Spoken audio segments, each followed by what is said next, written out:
వాక్యం చదువుకుందాం.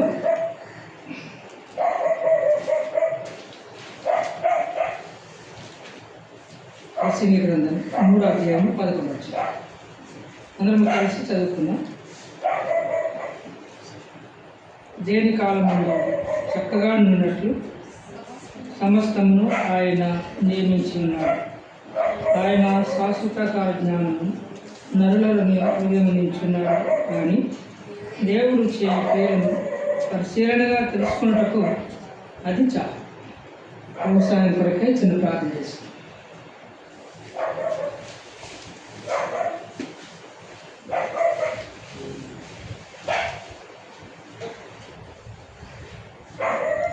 ప్రేమగల తండ్రి, పరిశుద్ధుని దేవా, వందనాలు స్తోత్రాలు చెల్లిస్తున్నాం.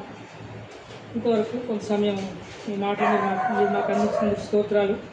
మరికొన్ని మాటలు మీరు అందించి ఈ మాటల ద్వారా నేను మేమందరూ ఇంకొన్ని బలపరచబడ్డానికి సహాయం చేయాలి. సమస్తం మీకు అప్పగిస్తాం. మీ కృపతో నడిపించమని కోరుకుంటాం. ఈ సమయాన్ని కూడా అన్ని విధాలుగా మీకు అప్పగించుకుంటాం. మా జీవితానికి మరింతగా అన్వయం చేయమని కోరుకుంటాం. యేసయ్య నామమున ప్రార్థిస్తున్నాం తండ్రి.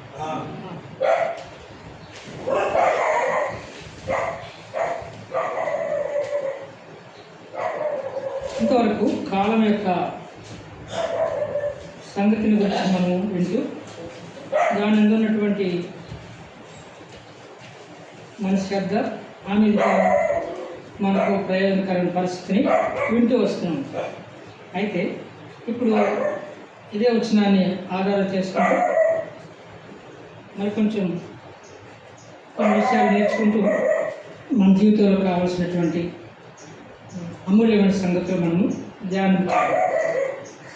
నిజమే, దేవుడు సమస్తము చక్కగా ఉన్నట్లు నిర్ణయించి ఉన్నాడు. ఆయన నిర్ణయంలో ఏది తక్కువ లేదు. అలాగే ఆయన శాశ్వత కాల జ్ఞానం మన హృదయమందు ఉంచి ఉన్నాడు అనే సంగతిని మనం మరొకసారి గుర్తు చేసుకోవాలి. ఈ వచనాన్ని ఒక నిమిషం మరొకసారి పరిశీలన చేస్తే అది చక్కగా ఉన్నట్లు, దేని కాలమందు అది చక్కగా ఉన్నట్లు ఆయన సమస్తము నియమించి ఉన్నారు. అక్కడికి ఒక సెక్షన్. రెండవది ఏంటంటే ఆయన శాశ్వత కాల జ్ఞానము మన హృదయమందు ఉంచి ఉన్నారు. శాశ్వత కాల జ్ఞానము 20 సంవత్సరాల వరకు జ్ఞానము, 40 సంవత్సరాల వరకే జ్ఞానము, ఆ తర్వాత జ్ఞానహీనుడుగా, లేకపోతే 50 సంవత్సరాల వరకే జ్ఞానము, ఆ తర్వాత జ్ఞానహీనుడుగా ఉండేటట్టు కాదు. ఆయన శాశ్వత కాలం, జీవితకాలం అంతలో మనకు ఆయన జ్ఞానాన్ని మన హృదయం అందించినాడు.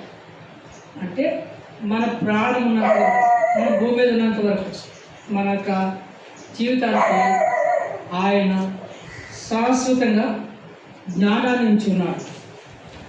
అలాగే అది మనం తెలుసుకోవడానికి మనకి ఆ శక్తి సరిపోదు. కనుక దేవుడు ఏం చేశాడంటే ఈ విషయాన్ని జ్ఞాని అయినటువంటి సొలొమోను ద్వారా మనకు తెలియపరుస్తూ వచ్చాడు. కనుక మనం ఏం చేయాలంటే దేవుడు కాలం మనకి ఇచ్చినాడు కనుక, ఆ కాలం వల్ల జ్ఞానమును మనకి ఇచ్చాడు కనుక, మన హృదయంలోనే ఉంచాడు కనుక దాన్ని మనం భద్రత చేసుకోవాలి. మనకు చిన్న మాట కూడా చెప్పినామండి. హృదయంలో ఉన్నటువంటి ఆ జ్ఞాన హృదయం, శాశ్వత కాల జ్ఞాన హృదయం, శాశ్వత కాల జ్ఞానం అనేది హృదయంలో ఉంది కనుక ఎవరూ దొంగలించలేరు, ఎవరు ఎప్పుడు తీసుకెళ్ళలేరు అన్నమాట. మా నాన్న ఓ మాట అనేవాడు అన్నమాట, 4 లక్షల మొక్కలు నేర్చుకోరా బాగుపడతామని. ఆయన చదువుకోలేదు, చదువుకోలేని తక్కువలో మంచి మాటలు చెప్తూ ఉండేవాడు. అక్షర మొక్కలు వంట పడితే ఇల్లు కట్టవచ్చు, పెళ్లి చేసుకోవచ్చు, బాగా బ్రతకొచ్చు అని చెప్పి ఏ పని కూడా ఎవరు పట్టుకెళ్ళిపోరు, అలాగే చదువు కూడా పట్టుకుపోరు. కాబట్టి నువ్వు ఎంత సంపాదించకపోయినా చేతి నిండా పనుడతనం నేర్చుకో, బుర్ర నిండా చదువు నేర్చుకో, తెలుగు నేర్చుకో అని. అలాగే మాస్టర్లు కూడా చెప్పేవారు చక్కగా క్రమశిక్షణ నేర్చుకోండి, చదువు నేర్చుకోండి, ఈ చదువు, ఈ విద్య మీ జీవితానికి మరొక మార్గం, మరొక మలుపు అని చెప్పేవారు. సూక్తులు కూడా చక్కగా రాసేవారు అన్నమాట. జ్ఞానము చదువు మూడవ నేత్రం అని చెప్పి రాస్తూ వచ్చారు, మనం చదువుకున్నారు. అలాగే ఇవన్నిటిని బట్టి చెప్పే మాట ఏంటంటే, దేవుడిచ్చే ప్రతిదీ మన హృదయం అందు ఉంచినాడు. అంటే ఈ శాశ్వత కాల జ్ఞానం మన హృదయం అందు ఉంచినాడు కనుక మన నుంచి ఎవరు కూడా ఏమి తీసుకెళ్ళిపోవచ్చు. చొక్కా తీసుకెళ్ళిపోవచ్చు, వస్తువు పట్టుకెళ్ళిపోవచ్చు, ఏదేదో పట్టుకుపోవచ్చు. బైబిల్లో ఒక ఆవిడ చొక్కా లాక్కుపోయింది, కానీ మనుషులు లాక్కెళ్ళిపోయిందా? పరిశుద్ధతను లాక్కెళ్ళిపోయిందా? లాక్కెళ్ళి కదా. చొక్కా ఎదురుచుకుని వెళ్ళిపోయాడు, చొక్కా తీసుకున్నాడు, అంటే అంగీ తీసేసుకున్నది, కానీ పవిత్రతను పోగొట్టుకోవాలి. యేసేపు జీవితంలో జరిగిన సత్యం. అలాగే దేవుడు మనకి ఇచ్చిన ప్రతీది కూడా మనం భద్రంగా దాచుకోవడానికి హృదయం అందే ఉంచున్నాడు. కానీ మనం దాన్ని హృదయంలోంచి తీసి ఏం చేయాలంటే దాన్ని జ్ఞానాన్ని పరిశీలన చూసుకోవాలి. అందులో 90వ కీర్తన రాసి పెట్టాడు, చదవండి. కాల జ్ఞానం గురించి దినదినం అనే పదాలు ఉపయోగించి రాసి పెట్టాడు. 90వ కీర్తన 12వ వచనం. మాకు జ్ఞాన హృదయం కలిగినట్లుగా చేయము, మా దినములు చదవండి. మాకు జ్ఞాన హృదయం కలిగినట్లుగా చేయము, మా దినములు లెక్కించుటకు మాకు నేర్పించు. లేదా జ్ఞాన హృదయము కలిగినట్లుగా దేవుడు చేస్తూ ఉన్నాడు. భక్తుడు అడిగాడు, మనం కూడా అడుగుతున్నాము, మన పిల్లలు కూడా అడుగుతున్నారు, మన తోటి వారు కూడా అడుగుతున్నారు. అడిగిన తోటనే దేవుడు ఇస్తూ ఉన్నాడు.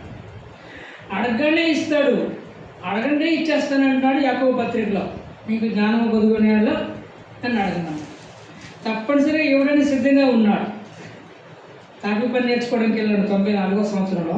10వ తరగతి అయిపోయిన తర్వాత 94వ సంవత్సరంలో ఖాళీగా ఉన్న నటికి తెలియదులే, మనం కూడా సంపాదించే బాగుంటుందని పని నేర్చుకోవచ్చు అని వెళ్తే మా సొంతాన్ని, అంటే పెద్దమ్మ గారు అన్నారు, పని నేర్పడం మానేసేసి 4-5 రోజులు 2-3 నెలలు 4 నెలలు పని నేర్పించుకొని పని వస్తుంది చెప్పేసి నా మీద లేకపోతే నింద వేసేసి నన్ను పంపించేసాడు.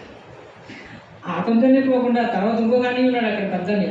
ఆయన ఏం చేసేవారు, ఆడేం చేశారా నేర్పించరా అంటే నేర్పిస్తానని చెప్పి మళ్ళీ తీసుకుని లేనిపోని నిందలు వేసేవాడు, దొంగతనాలు వేసేవాడు పని నేర్చుకుంటాను.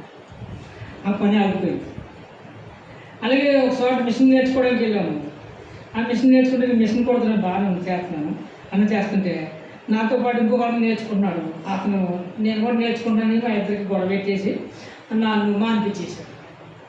కరెంట్ పని నేర్చుకుంటే వెళ్ళాను, సైకిల్ పని నేర్చుకుంటే వెళ్ళాను, అన్ని పనులు అన్నింటిలోనూ అన్ని రంగాల్లోనూ సరే రెడీ అంటారు. కొంచెం కొంచెం కొంచెం కొంచెం శంషాగా వడ్డించినట్టు కొంచెం కొంచెం ఎవరు నేర్చుకుంటారు. ఈ ఇలాకాలని చెప్పి ప్రభా ఏం చేయాలని మీకు చెప్తామని అక్కడికి 4-5 సంవత్సరాలు గడిపేశాను. అర్థం కావట్లేదు. నా తోటి స్నేహితులు కుర్రోళ్ళు బైబిల్ కాలేజీకి వెళ్తారని నేను కూడా ప్రార్థన చేసుకుని వెళ్తూ మొదలుపెట్టాను. అమ్మని అడిగాను, నాన్న అడిగితే వద్దన్నాడు. అమ్మని అడిగితే అమ్మ ప్రేమ ఎలాంటిది, చెంగి చాటు పోతే కదా, చక్కగా కిటికీలోంచి తీసుకొచ్చి పడదు కదా తింటే డాడీ తింటే. అమ్మ ఏం చేసిందంటే పంపించేసి, డాడీ నాన్న అడిగితే పంపలేదండి, అమ్మ అడిగితే పంపించేస్తే అక్కడికి వెళ్ళిన తర్వాత అక్కడ మద్రాసు వెళ్ళాము 95లో. మద్రాసు వెళ్ళి అక్కడ ట్రైనింగ్లో ఉండి అక్కడే మారు మనసు వచ్చి అప్పుడు నేర్చుకున్న వాక్యం, అప్పుడు నేర్చుకున్న దేవుని మాట నేటికి పోలేదు. అప్పుడు నేర్చుకున్న కంటక వాక్యం. అంతకుముందు సండే స్కూల్కి వెళ్ళాం, అంతకుముందు చిన్నపిల్లలు యూత్గా ఉన్న అవి కాకుండా అభిషేకం పొందిన తర్వాత, దేవుడు పాఠం నేర్పిన తర్వాత, దేవుడు తన పరిచర్యగా వాడుకున్న తర్వాత, పరిపూర్ణ మారు మనసు రక్షణ అనుభవించిన తర్వాత, అప్పటి నుంచి ఇప్పటికి ఏది కోల్పోకుండా దేవుడు కాపాడుతూ వస్తాడు. నేను పోగొట్టుకోలేదు, నేనే భద్రంగా దాచుకున్నానని చెప్పడానికి సరిపోను, కానీ దేవుడు ఏది నా నుంచి పోగొట్టనివ్వలేదు, అన్నీ భద్రంగా దాస్తూ వచ్చాడు. నరుల హృదయం అందించున్నాడు అనే మాట ప్రకారంగా నా హృదయం అందించున్నాడు. అందుకనే 12వ వచనం అంటాడు కదా, ఏమంటున్నాడు చూడండి, మాకు జ్ఞాన హృదయం కలిగినట్లుగా చేయి. దేవుడు చేశాడు, చేస్తూ వస్తున్నాడు, చేయబోతాడు. తర్వాత ఇంకొకటి ముందు పోతే ఏముంటుందంటే, మా దినములు లెక్కించడం మాకు ఇది మాత్రము మన బాధ్యత. దేవుడు జ్ఞాన హృదయం ఇచ్చాడు, ఇస్తూ ఉన్నాడు, ఇవ్వబోతా ఉంటాడు, ఇంకా ఇంకా ఇంకా ఇస్తుంటాడు. అయితే మన దినాలు లెక్కించాలి. పసితనము, తర్వాత బాల్యము, యవ్వనము, ఆ తర్వాత కౌమార్యము, పెద్ద వయసు, వృద్ధాప్యం, ఇలా చెప్పుకుంటూ వెళ్తే 3-4 తరాలుగా 3-4 తరహాలుగాను 5-6 తరహాలుగాను అనుభవజ్ఞులు చెప్తూ ఉంటుంటా. ఏది అయినప్పటికీ కూడా మనము తల్లి కడుపులో రూపింపబడక మునుపు నుంచే దేవుని చిత్తంలో మనం ఉన్నామని 139వ కీర్తన చెప్తున్నాడు. అలాగే అప్పటి నుంచి మనకి తల్లి కడుపులో నుంచి పుట్టిన వరకు నుంచి తల్లి ప్రశ్నించినంత వరకు మనకు తెలియదు కదా. అప్పటి నుంచి మన గురించి మన వరకు తెలుస్తుంది. తెలిసినప్పటి నుంచి మన గురించి మనకు తెలుస్తాం. ఇక్కడి నుంచి మనం ఏం చేయాలంటే మన దినములు మనము లెక్కించుకున్నటకు జాగ్రత్త పడాలి. అందుకే అంటాడు అనమాట, మా దినములు లెక్కించుక మాకు దేవుడు చెప్తా వచ్చినాడు. కాబట్టి మనం ఏం చేయాలంటే మన దినాలు మనము లెక్కించుకోవాలి. చిన్న వయసే పర్వాలేదు, తెలియని వయసు అని అనుకోవద్దు.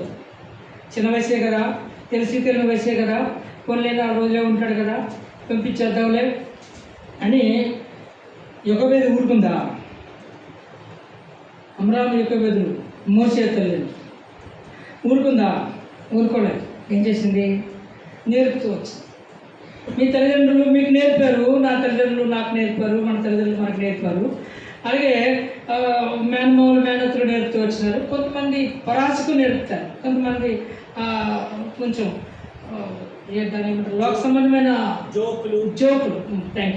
జోకులు నేర్పుతారు, లేకపోతే డబుల్ మీనింగ్ డైలాగులు నేర్పుతారు, లేకపోతే పెళ్లి చేసుకోని పెళ్లి చేసుకుని పెళ్లి సరే, అవన్నీ సర్వసాధారణమే. అయితే మనము ఏం చేయాలంటే వాటి విషయమే జాగ్రత్త కలిగిన వారు. మన పిల్లలు కలిగినప్పుడు మనం జాగ్రత్త పడుతున్నాం. అలాంటివి చెప్పొద్దు మా దగ్గర పిల్లలు, ప్లీజ్. మా పిల్లల దగ్గరికి వచ్చి ఒక అమ్మ వచ్చి పరాస్కలాడుతూ మొదలుపెట్టాను.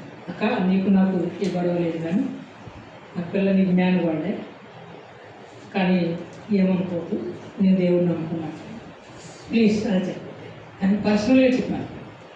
అందరి ముందు చెప్పలేదు, పిల్లల ముందు చెప్పలేదు, పర్సనల్గా చెప్తే అలాగే కూడా ఏమనుకోండి సరే. అప్పటి నుంచి ఇప్పటికి ఎంకరేజ్ చేస్తా, అప్పుడు డిస్కరేజ్ చేయదు. అలా అర్థం చేసుకుంటారు చాలామంది. కొంతమంది అర్థం చేయడం 5 నడమంతరపు శిరో భక్తి మీ ఇష్టం అనుకుంటుంటారు. అవన్నీ అనుకోవద్దు, పట్టించుకోకూడదు అనమాట. కాబట్టి మనం చెప్పాల్సింది చెప్పాలి. దినములు అప్పటి నుంచే ప్రారంభం, ప్రస్థానం నుంచి దినములు ప్రారంభం అని చెప్పాలి. వందనాలు నేర్పు.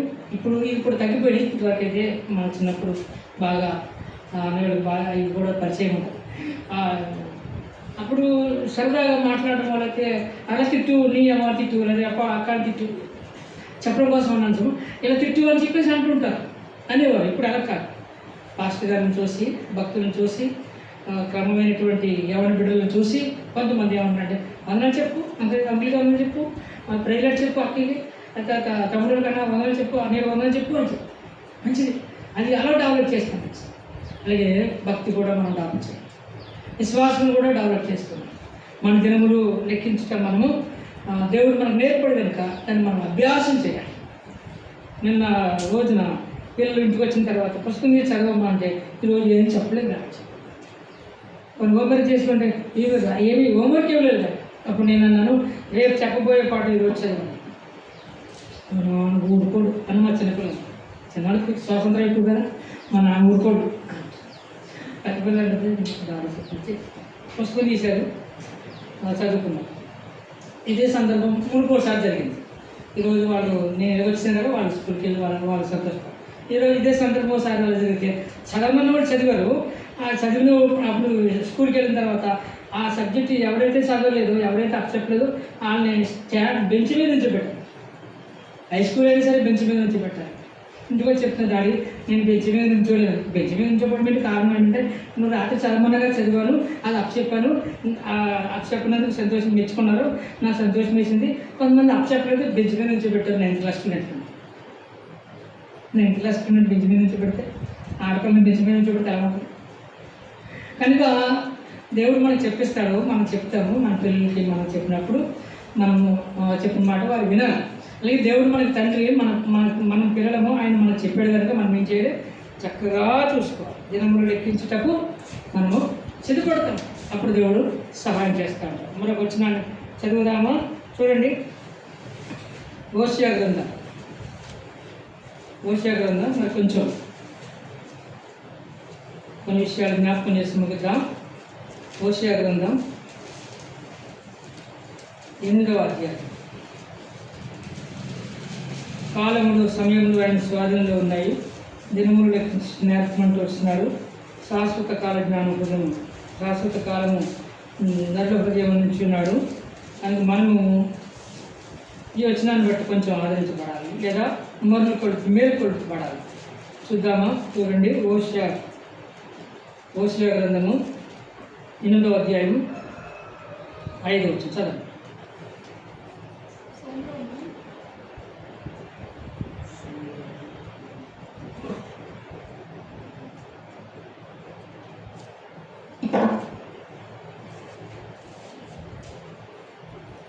హోషేయ గ్రంథము 8వ అధ్యాయం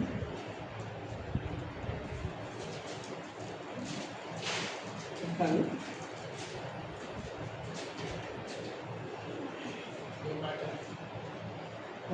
ఎంతకాలము నువ్వు అపవిత్రుడిగా ఉంటావని అధ్యాయం ఉంటుంది.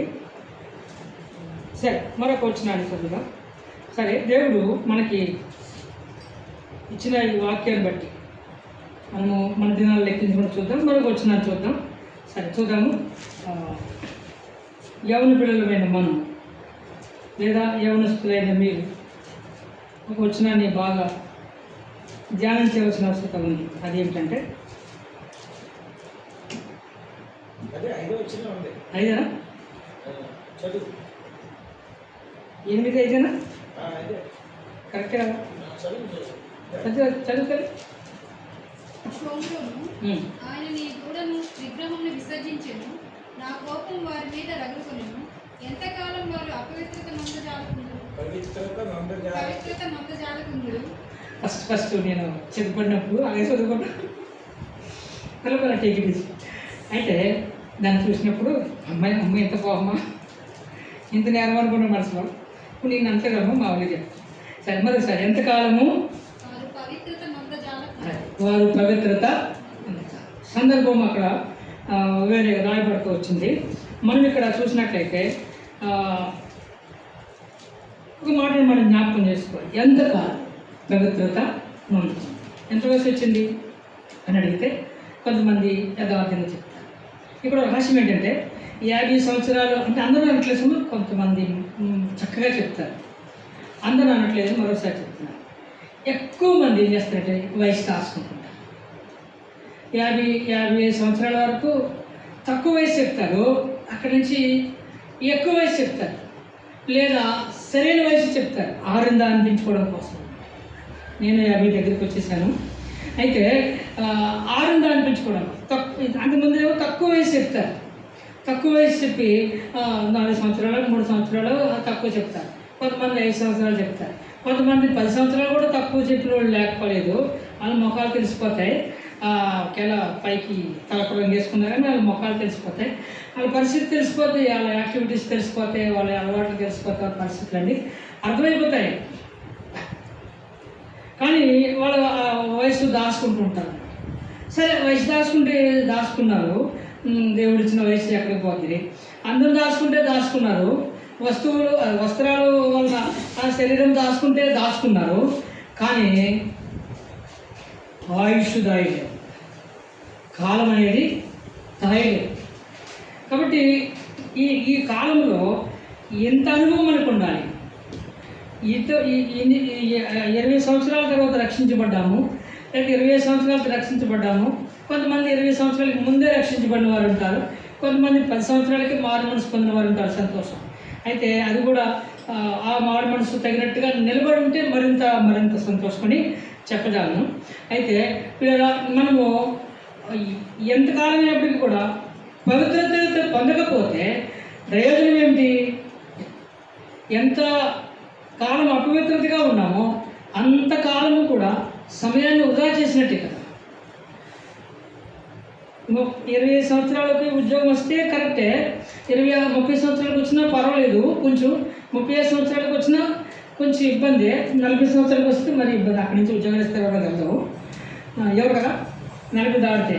అయితే సీనియారిటీ తగ్గిపోద్ది. ఇన్ని సంవత్సరాలు ఉద్యోగం త్వరగా రాలేదని వేస్ట్ అయిపోయింది అనుకుని బాధపడతాము. అలాగే వ్యవసాయంలో వృద్ధి చెందలేదని బాధపడతాము, ఇంతకాలం అయిపోయింది వ్యాపారంలో అభివృద్ధి చెందలేదని బాధపడతాం. భక్తిలో ఎందుకు బాధపడం? అపవిత్రతలోనే ఉండిపోతూ ఎందుకు బాధపడం? ఎందుకు అలా నాశనం అయిపోతున్నాయే సంతోషపడిపోతూ ఉంటాం? కారణం శరీరాశ, నేత్రాశ, జీవపటము పట్టుకునే కదా. మిమ్మల్నే కాదు మమ్మల్ని పట్టుకున్నాయి. మీ చుట్టూనే కాదు మా చుట్టూనే ఉంటున్నాయి. మీ చుట్టూ మా చుట్టూనే కాదు పరిశుద్ధుల చుట్టూనే ఉన్నాయి. వారు త్యజిస్తున్నారు, వారు ఎదిరికిస్తున్నారు, వారు దూరం చేస్తున్నారు, వాటిని వారు గెలుస్తున్నారు, వారు విజయాన్ని సాధిస్తున్నారు. విజయాన్ని సాధించే తరహాలో మీ ముందున్న సేవకులు కూడా సాధిస్తున్నారు. మీరెందుకు సాధించుకోవాలి? పవిత్రత పొందకపోతే సాధించలేము. పవిత్రత పొందకపోతే సాధించలేము. తినడానికి బలవంతులమే, అందరూ తినలేరులేండి. పని చేయడానికి బలవంతులమే, ప్రయాణం చేయడానికి బలవంతులమే, నిలబడడానికి బలవంతులమే, కనబడడానికి బలవంతులమే, అనుభవించడానికి బలవంతులమే, అన్ని విధాలా కూడా బలవంతుని చేతులు బాణములమే బలవంతులమే. కానీ పవిత్రత విషయంలో బలహీనులు, యూస్లెస్. వై? ఎందుకు అలా అయిపోవడం కారణం ఏంటి? అలా అయిపోవడం కారణం ఏమిటి? సేవకుల మీద పెడదామా, సేవకురాల మీద పెడదామా, పెద్దల మీద పెడదామా నింద, లేదా లోకం మీద పెడదామా, లేకపోతే ఆచారాల మీద పెడదామా, అలవాట్ల మీద పెడదామా, సమస్యల మీద పెడదామా, సోదరుల మీద పెడదామా, మనకున్న అనారోగ్యం మీద పెడదామా? ఎవరి మీద పెట్టడానికి వీలేదు. ఎవరి మీద నీకు పెడతావు? నీ దేహం మీద కూడా పెడతానికి వీల్లేదు. నీ మీద పెట్టు, నీ హృదయం మీద పెట్టు. కాబట్టి జ్ఞాపకం చేసుకోవాలి. అనుభవించడానికి శరీరం అంతటినీ ఉపయోగిస్తాము. అలంకరించుకోవడానికి మరి తలను అలంకరించుకుంటాము, గోల్డ్ అలంకరించుకుంటాము, వస్తువులు అలంకరించుకుంటాము, వాహనాలు అలంకరించుకుంటాము, వస్త్రాలు అలంకరించుకుంటాము, ఇష్టానుసరంగా చేసుకుంటామే. అలా చేసుకున్న నీవు నేను మనం అంటాను. ఎందుకు పవిత్రత పొందలేకపోతున్నాం అంటే లోకంలో 3 బాగా పీడిస్తాం. పవిత్రత పొందలేకపోవడం కారణం 3. చాలామంది అనుకోండి 3 ప్రాథమికంగా 3. ఒకటి, లోకంలో ఉన్న సులువుగా చిక్కులు పెట్టే పాపములు.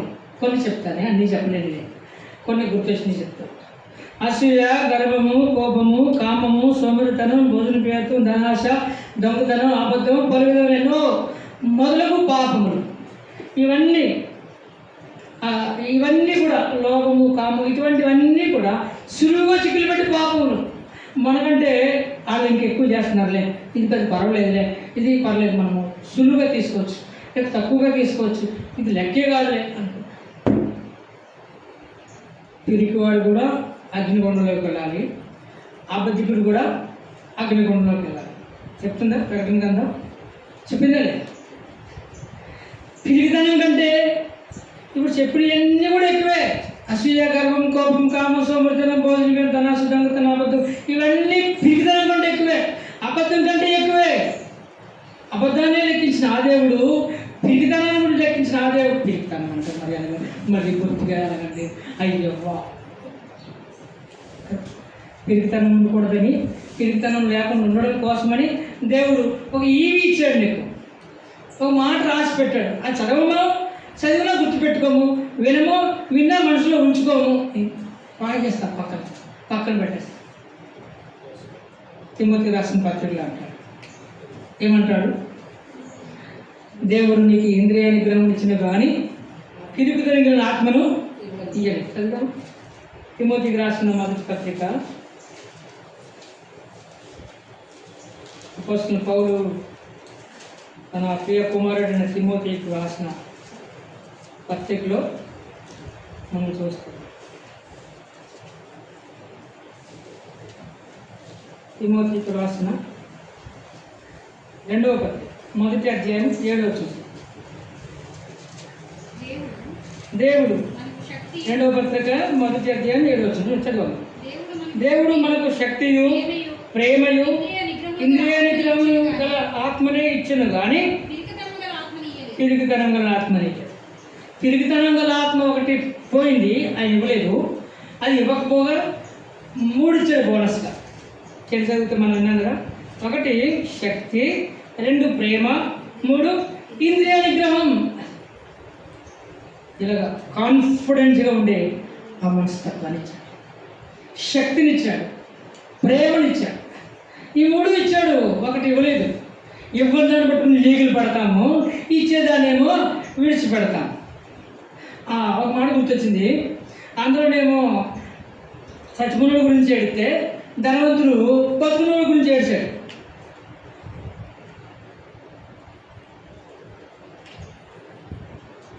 కొంతమంది గమనించుంటారు ఈ మాట. అందరూ ఏం చేస్తారు? అయినా బాబు, అయినా కొడుకు, అయినా అమ్మో, అయినా అక్కో, అయినా తల్లు, చచ్చిపోయిన బాబు, అయ్యో నీ నాకేం అప్పు చెప్పావురా. నివాళుల ప్రసంగం ఉంది, అది కానీ ఉదాహరణ చెప్తాను.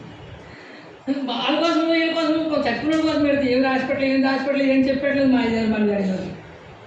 అయితే ధనవంతుడు ఏం చేశాడు? అది కూడా ఒకటి కాదు. బైబిల్లో ఉన్న ధనవంతుడు ఏమని ఏడ్చాడు? పాపం ఏడ్చమంటే బాధపడ్డాడు. అయ్యో నా సహోదరులు నలుగురు ఉన్నారు అని ఆయన కొరకు, వాళ్ళ కొరకు అబ్రహాం దగ్గర బాధపడతారు. లాజరు చిటికి నీళ్ళు చుక్క కోసం ఎదురు చూస్తూ చూస్తూ చూస్తూ వాళ్ళ కోసం అసలేం దాని కోసం అన్ని పోయగడుతూ వచ్చింది ధనవంతుడికి. అప్పుడు మెచ్చుకుంటామా? అప్పుడు మెచ్చుకుంటే ఏమన్నా ప్రయోజనం ఉందా? మళ్ళీ ధనవంతుడు చేతులు కాలిపోయి ఆకులు పట్టుకోవడం ప్రయోజనం లేదు, ఆకులు పట్టుకున్న ప్రయోజనం లేదు. సమయం దాటిపోయింది, ప్రయోజనం లేదు. తమ్ముడు చెల్లి ప్రయోజనం లేదు. ఏడ్చినా దేవుడు వినలేదు, మొరపెట్టినా దేవుడు వినలేదు, అసలు విషయం ఒప్పుకున్నా దేవుడు వినలేదు. నీ వయసు ఉంది, నీకు ఓపిక ఉంది, జ్ఞానం ఉంది, తెలివి ఉంది, దేవుని సన్నిధి బేర్షెబ, హెబ్రోను బేర్షెబలో భక్తి ఉంది, చేపట్టు. లేకపోతే సమయం అయిపోతే ఏడ్చిన ప్రయోజనం లేదు, ఏడ్చిన ప్రయోజనం లేదు. పవిత్రతను ఎంతకాలం పొందుకుంటూ ఉంటాం, అపవిత్రతను ఎంతకాలం పట్టుకుంటుంటాం. కాబట్టి ఒకసారి ఆలోచించు. ఏ సోదరుడా, జ్ఞాపకం చేసుకో. వస్త్రాల విషయమే ఉన్న మక్కువ తగ్గించండి, వస్తువుల విషయమైన ఇష్టము తగ్గించండి, అలంకారం విషయమే ఉన్నటువంటి అపేక్ష తగ్గించండి. గౌరవం అండి, భయంకరమైన గౌరవం. దేవుని పిల్లలు దేవుని మాట ఉంటుంది కదా, వెనకాల దేవుని మాట ఉంటుంది, లేకపోతే ఇంటి దగ్గర దేవుని వాక్యం ఉంటుంది, లేకపోతే దేవుని రూపంలో ఉన్న ఫోటో ఉంటుంది. అన్నీ పెట్టుకున్నా సరే బండి మీద చూస్తే షికారు కావాలని చేసేది. హడేం చేస్తాడు చూసినవాడు, ఈడేం చేస్తాడు, ఎవరేం చేస్తారు. ఇది ట్రెండ్, ఇది రొటీను, ఇది కామను, ఇది ప్యాషన్. నీ ప్యాషన్ నిన్ను నరకాన్ని తీసుకెళ్తుంది, నీ ట్రెండ్ నిన్ను నరకాన్ని తీసుకెళ్తుంది, నీ ఇష్టం నిన్ను నష్టానికి నడిపిస్తూ ఉంటుంది. నీ ఇష్టం వచ్చినట్టుగా చెయ్యి, నష్టాన్ని తీసుకొస్తుంది. అందుకే చెప్పాడు ప్రసంగిలో, చదువుదామా? నీ మనసుకు నచ్చినట్టు చేయి. ముగిద్దాం తొందరలో. మీ మనసుకు నచ్చినట్టు చేయి. శివుని మాటలు జాగ్రత్తగా ఆలోచిస్తూ రండి. ఎంతైనా మేలు పొందడానికి ప్రయత్నం చేయండి. మీతో పాటు నేను కూడా కొన్ని విషయాల్లో మేలు పొందడానికి ప్రయత్నం చేస్తున్నాను. కాబట్టి చూడండి, ప్రసంగి గ్రంథంలో అంటాడు, మరి చక్కని మాట చెప్తూ వచ్చాడు.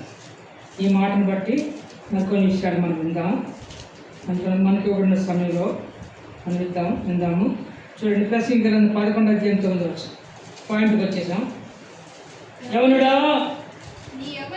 ఓ యవన స్త్రీ, ఓ యవన పురుషుడా, యవన తమ్ముడా, యవన చిన్నదా, నీకు చెప్పిన మాట భలే ఉంటుంది. మొదటి సెక్షన్లోనే సంబరంగా ఉంటుంది. తర్వాత సెక్షన్లో స్వర్గం దాటిపోతే మనకి ఎంతైనా సలసలే మాడే మంట కనపడతాయి. చదవండి. యవనుడా, నీ యవనమందు సంతోషపడము, నీ యవన కాలమందు నీ హృదయం సంతుష్టిగా నుండునేమో, నీ కోరిక చెప్పున. అబ్బా, ఇంకెంత క్లియర్ రాశాడు. నీ దృష్టి యొక్క ఇష్టం. It is my nature, it is my personal nature. సొంత ఇష్టం, సొంత అలవాటు, సొంత స్వభావం.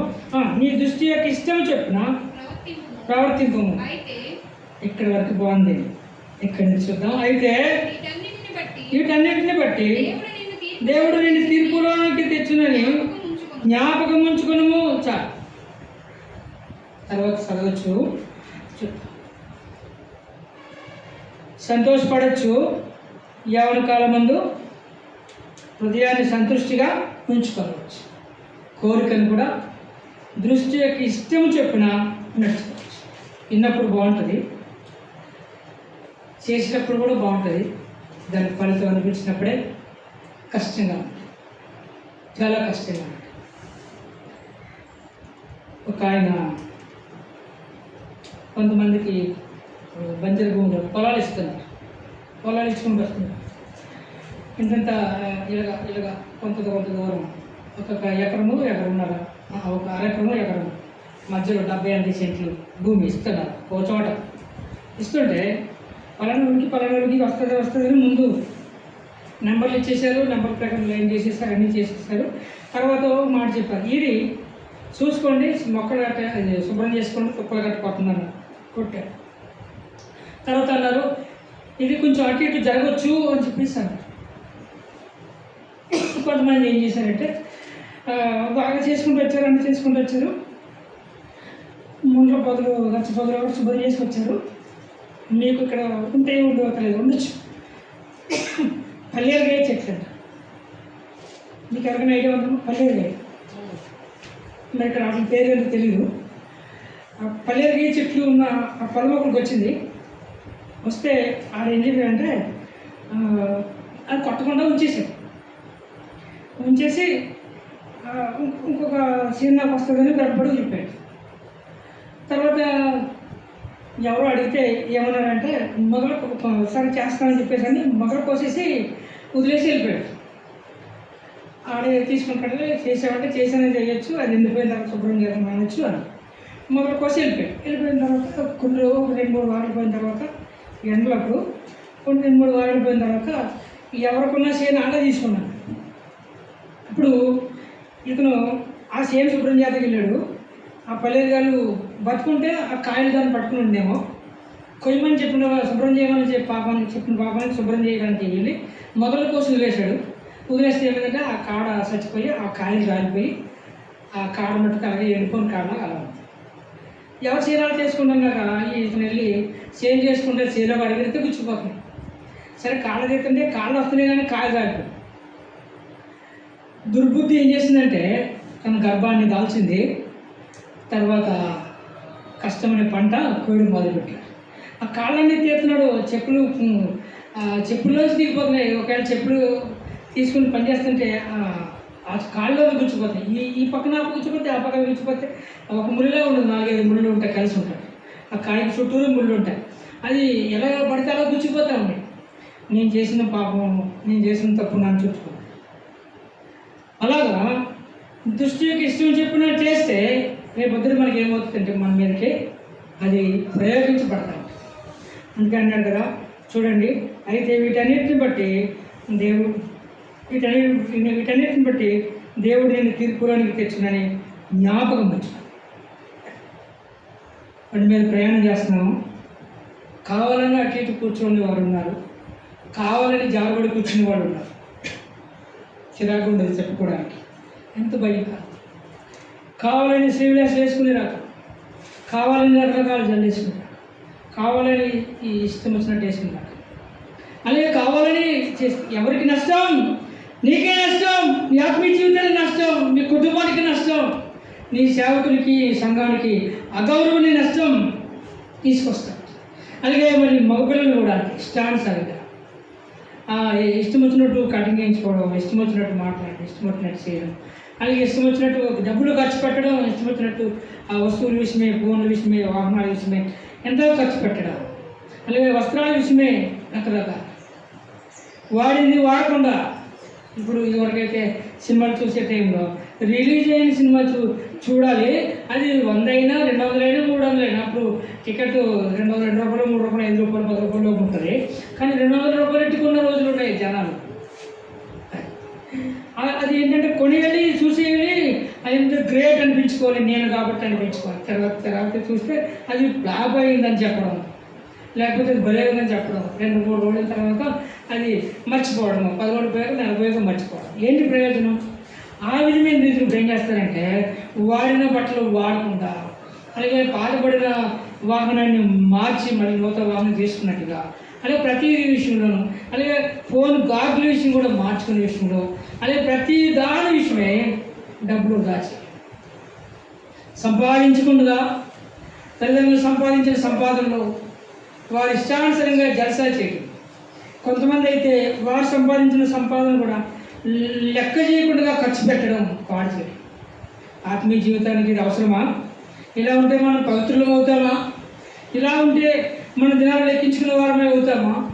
ఇలా ఉంటే రేపన్న రోజున నరకం నుంచి తప్పించబడతామా? ఒకసారి ఆలోచించండి.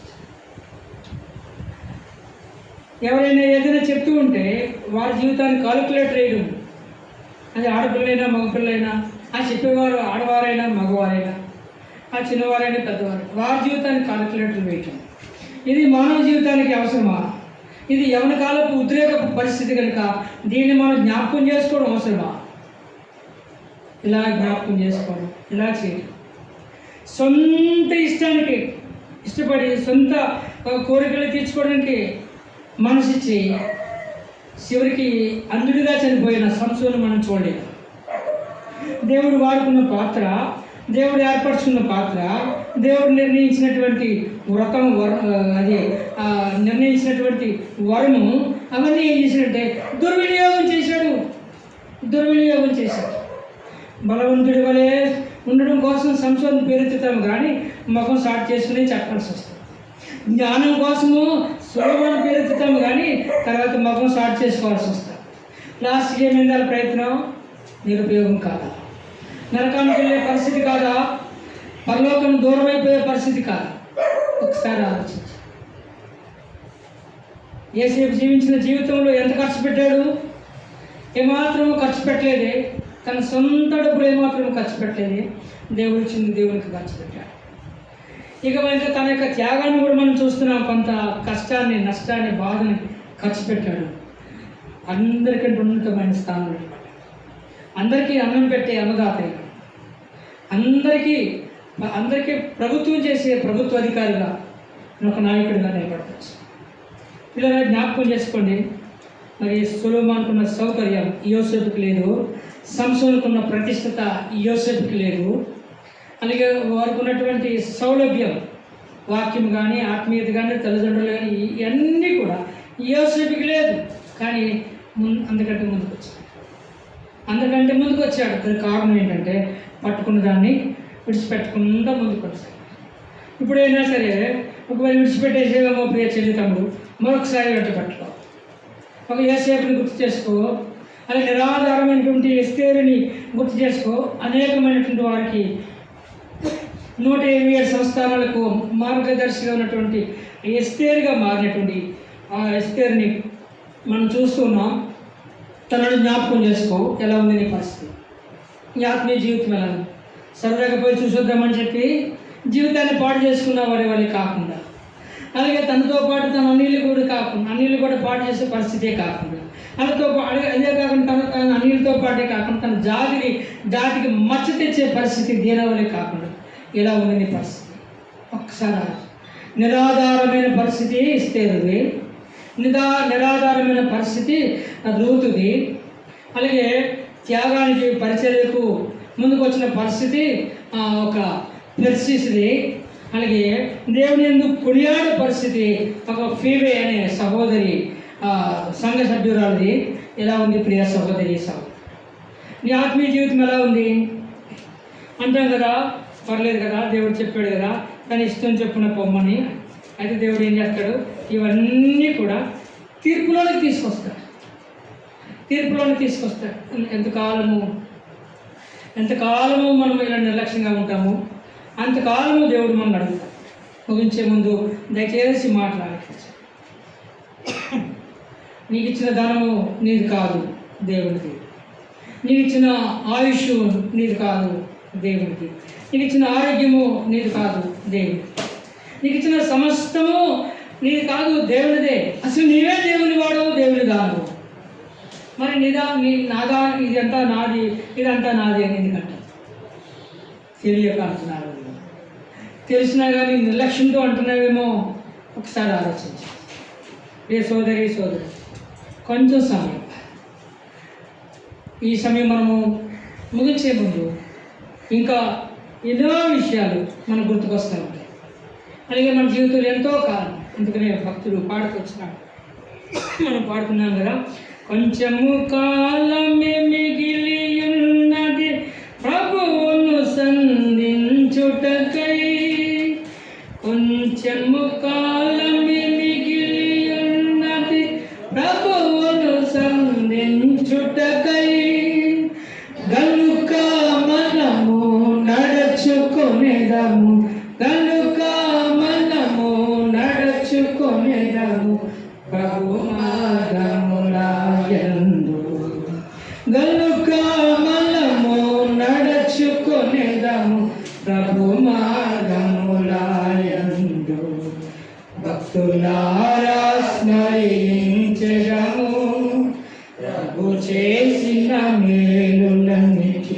దేవుడు నీకు మేలు చేస్తూ వచ్చినాడు. ఆయుష్ మేలు కదా, ఆరోగ్యం మేలు కదా, ఆహారం మేలు కదా, అవసరాలు తీర్చడం మేలు కదా, అలాగే పరలోక రాజ్య భాగ్యము మేలు కదా.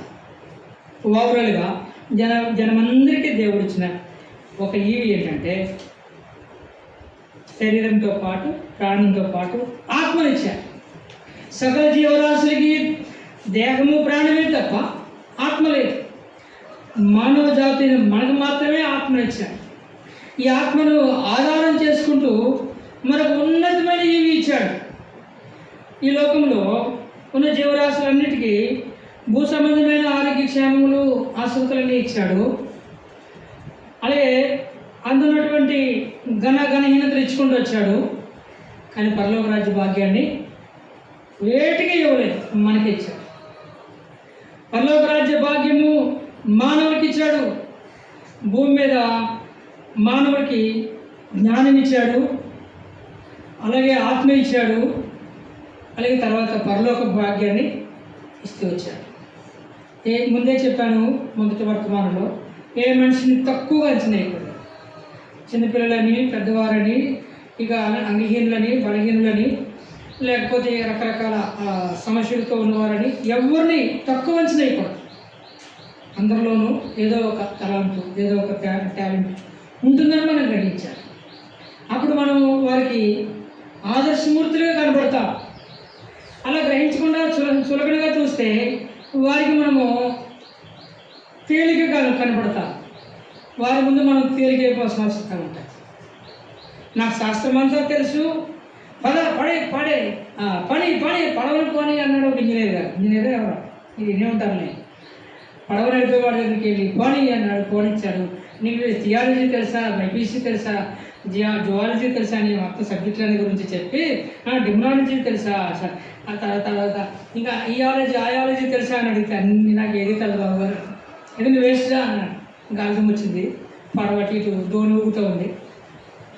ఈత శాస్త్రం వచ్చింది కనంటే కంగారు పడుతున్నాడు. ఈయన అన్ని శాస్త్రాలు తెలుస్తున్న వ్యక్తి ఆ పడవ పట్టుకుని కంగారు పడుతుంటే, ఏమి మీకు ఎన్ని తెలుసు కదండి, ఇన్ని శాస్త్రాలు తెలిసిన ఈత శాస్త్రం తెలిసాడండి అంటే, ఏ శాస్త్రం అదే అది నాకు తెలుసు, పడవ పట్టుకో అన్నది గాలిదం వచ్చింది.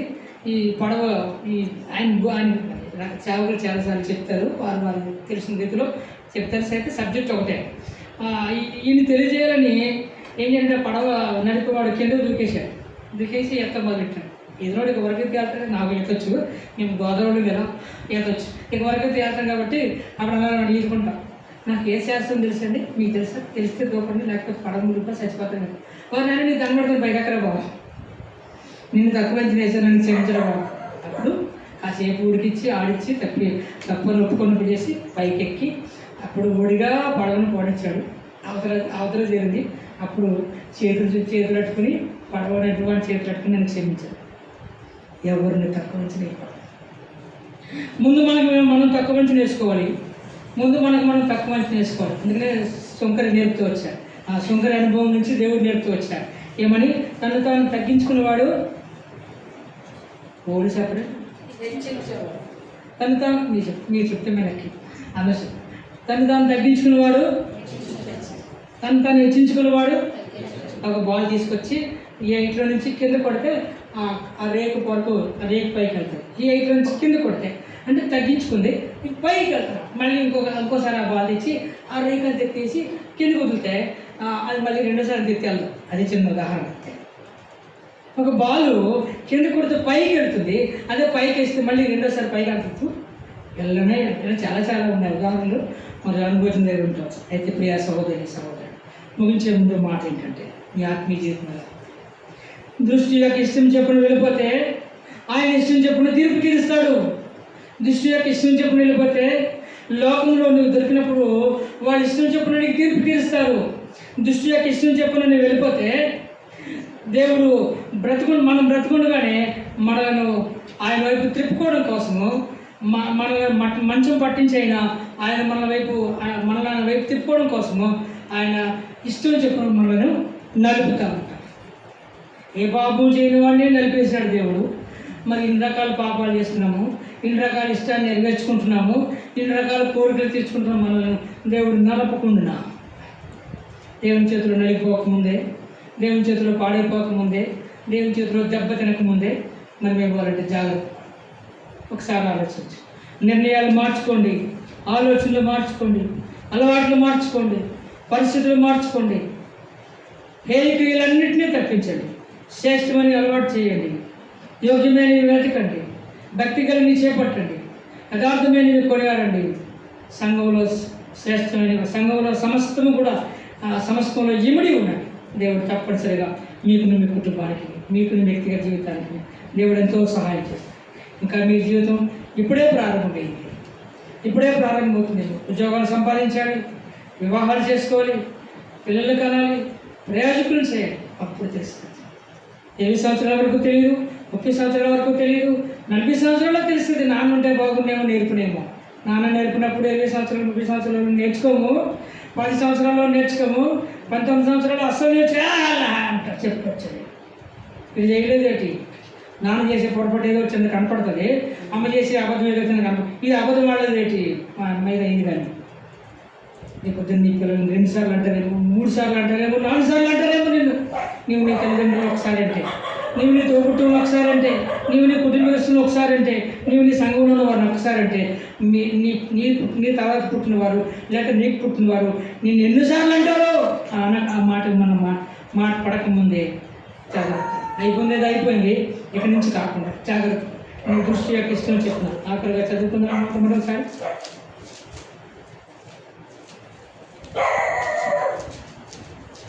యవన విడువని నేను మనం అందరం యవన దశలో ఉన్న ముఖ్యంగా మీరు ఈ మాట జ్ఞాపకం చేసుకుంటూ మనం ఒకసారి చదువుదాం. యవనుడా, యవన కాలం ముందు సంతోషపడము. 562 పేజీ పాత గ్రంథం. ఈ యవన కాలం ముందు సంతోషపడము. ఈ యవన కాలం ముందు నీ హృదయమును సంతుష్టిగా ఉండనేము. ఒకసారి అందరము కలిసి చదువుతాం బిగ్గరగా. 9వ వచనం అందరము కలిసి బిగ్గరగా చదువుతాం. చదవండి. యవనుడా, యవన కాలం ముందు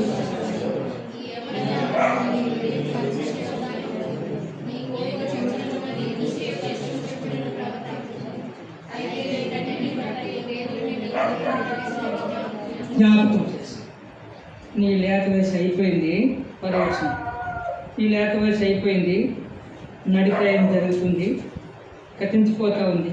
కనుక నీ హృదయంలో నుండి వ్యాకులమును తొలగించుకొని నీ దేహము తెలుపువానికి తొలగించుకొని. ఏ సోదరి ఒకసారి జ్ఞాపకం, అపవాది చెరుపువాడిగా ఉన్నాడు. నీ ప్రక్కన నీ ఫ్రెండ్ ద్వారా, నీ తోబుట్టు ద్వారా, అయినా సరే నమ్మకమైన స్నేహితుల ద్వారా ముందు దెబ్బకొడతా. నమ్మకమైనటువంటి పార్ట్నర్స్ ద్వారా ముందు దెబ్బకొడతా. చివరికి మాట చెప్పినామంటే, నీకు ఏది ఇష్టమో నేను అడగడు, నీ ఫ్రెండ్ అని అడుగుతాడు. నీకు ఎంత ఖర్చు పెట్టాలో అంత ఖర్చు పెట్టాడు, నీ ఫ్రెండ్కి ఖర్చు పెట్టాడు. అలాగే మగవాళ్ళు మగవాళ్ళు అయినా సరే ఆడపిల్లలు ఏది ఇష్టమో పై రూపాన్ని చూసి మోసపోతూ ఉంటారు. ఆ పై రూపాన్ని చూసి మోసపోయినటువంటి ఆ మనిషిని దేవుడు దర్శించినాడు. సమూయేలు గారిని మనం దర్శించడం. ఎందుకంటే ఆయన అక్కడ దేవుని ప్రవక్తగా నిలబడ్డాడు, దేవుని పనివాడిగా. ఇప్పుడు ఇక్కడ నీవు సొంత పనివాడిగా నిలబడ్డావు కనుక నీకు నీవే బాధ్యత భరించాలి. కాబట్టి పై రూపాన్ని చూసి మోసపోవద్దు. నీ ఇష్టమేంటో తెలుసుకుంటారు, నీ కష్టమేంటో తెలుసుకుంటారు, నీ కోరిక ఏంటో తెలుసుకుంటారు, నీ రుచి ఏంటో తెలుసుకుంటారు, నీ రంగు ఏంటో తెలుసుకుంటారు, నీ మనసులో ఉన్న ఉద్దేశం ఏంటో తెలుసుకుంటారు, ఏ రోజు ఎక్కడుంటావో తెలుసుకుంటారు, అన్నీ తెలుసుకుంటారు. అంతా అయిపోయిన తర్వాత, అంతా నేర్చేసిన తర్వాత వేటాడుతూ ఉంటారు.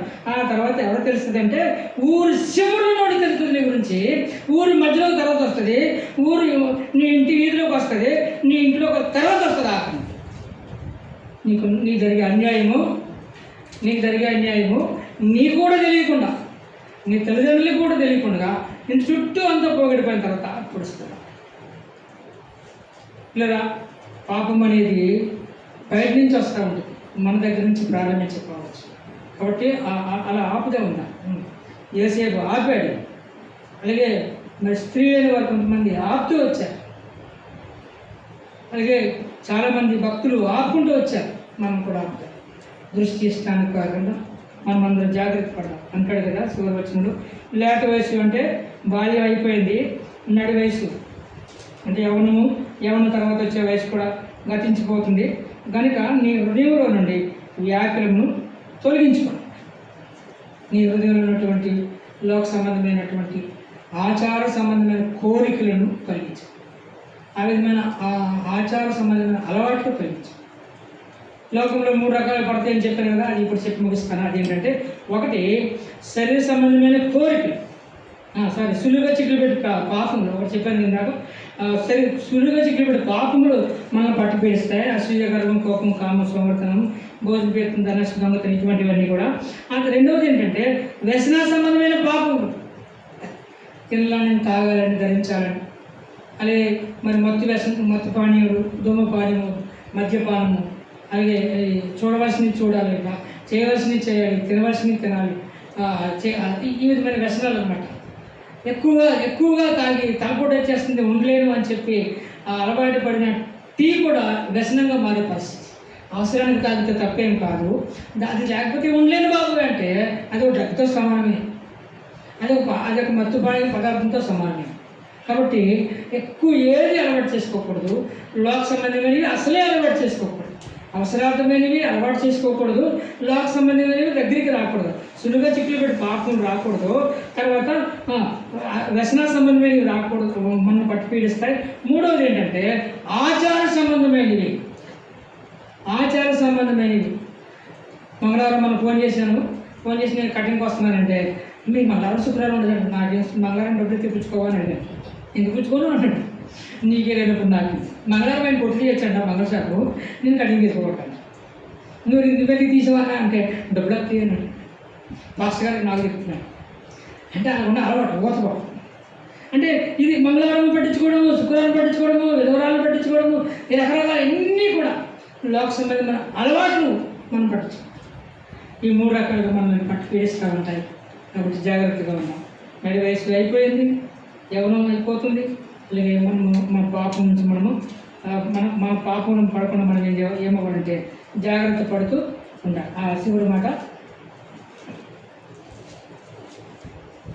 ఏమంటున్నాడు చూడండి, ఏమంటున్నాడు, నీ హృదయంలో నీ వ్యాకులను తొలగించుకొనుము, నీ దేహము చెరుపు చేయి దాని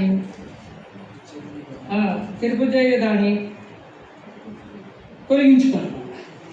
చెరుపు చేయదాన్ని తొలగించు. చెరుపు చేయదు ఏదో తెలుసు మీకు, మిమ్మల్ని చెరుపు చేయడానికి వచ్చేది ఏదో మీకే తెలుసు. ఒక్కొక్కరిని ఒక్కొక్క రకంగా చెరుపు చేయడానికి వస్తుంది. ఆ చెరుపు చేయడానికి వచ్చే ప్రతీది కూడా ఎవరిని ఏ రీతిగా చెరుపు చేయడానికి వస్తుందో, ఒకరికి కారు అంటే ఇష్టం, ఒకరికి బట్టలు అంటే ఇష్టం, ఒకరికి బంగారం అంటే ఇష్టం, ఒకరికి డబ్బులు అంటే ఇష్టం, ఒకరికి భోజనం హోటల్ భోజనం అంటే ఇష్టం. ఎవరికెవరికి ఏ ఇష్టమో దాన్ని అదేం చేస్తుంది, మనం చెరుపు చేయడానికి వస్తుంది. ఆ చెరుపు చేయడానికి నుంచి మనం ఏమవ్వాలి, తొలగిపోవాలి, తప్పించుకోవాలి. దేవుని రాజ్యానికి వెళ్ళాలంటే కొన్ని కోరికలు చంపుకోవాలి. దేవుని రాజ్యంలో నిలబడాలంటే కొన్ని రకాల హేయమైనవి, శ్రేష్టమైనవి కలిగి ఉండాలి. అలా కలిగి ఉండడం కొరకు, అలాగే హేయమైనవి చంపుకోవడం కోసము ప్రయత్నం చేద్దాం.